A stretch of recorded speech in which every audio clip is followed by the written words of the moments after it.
sunshine mga ka-RSP, narito na po ang gabay, patnubay palala at prediksyon ni Master Hans Kuang ngayong July. July, please be good to us. July 1, 2025.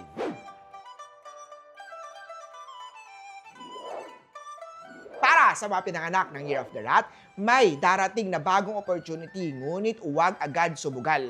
Para sa career growth, makakatulong ang paglagay ng bamboo plant, ilagay yan sa east side ng workspace mo. Ito po ay nagsisimbolo ng steady progress at good energy sa work at trabaho. Gray at 2.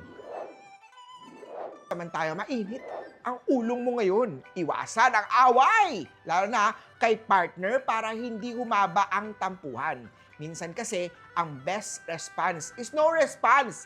Peace is better than being right. Yellow at 5. Kay Tiger naman tayo, mahina ang energy, bawasan ang kape at magpahinga. Ang katawan mo ay nagpapahiwatig na kailangan mo nitong mag-recharge na. Kaya makinig dito. Blue at 1. Kay Rabbit naman tayo, may nanliligaw pero tila hindi pa seryoso. Huwag madaliin. Ang feng shui tip ko para maka-attract ng genuine at pag-ibig, maglagay ng fresh flower. Ilagay yan sa southwest area ng bahay. Simbolo ito ng blooming relationship at positive na romantic energy.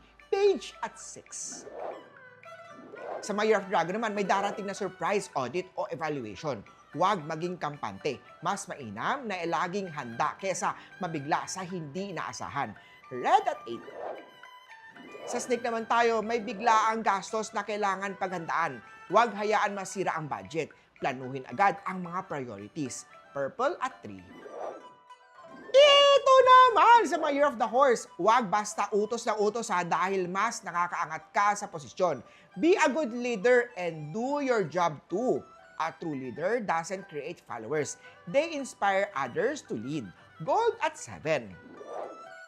Sa goat naman tayo, financial clarity today leads to peace of mind tomorrow. Ang feng shui tip ko para mapanatili ang financial harmony sa pamilya, makakatulong paglagay ng 3 Chinese coin na nakatali sa red ribbon, sa wallet o sa lagayan sa loob ng cash drawer mo. White at 9. Sa monkey naman tayo, may suwerte sa raffle o pa-contest ngayong araw.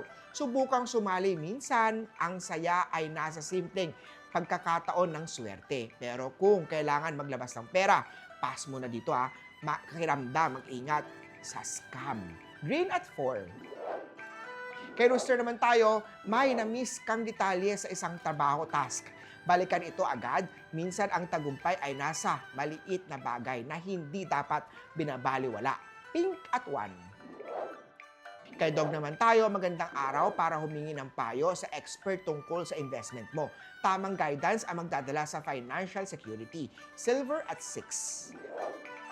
At kay Year of the Pig naman, magulo sa trabaho sa workplace. Para sa harmony sa trabaho, makakatulong paglagay ng jade plant. Ilagay yan sa northwest area ng office o bahay. Ito ay nagdadala ng positive energy at magandang teamwork sa workplace. Yellow at 3.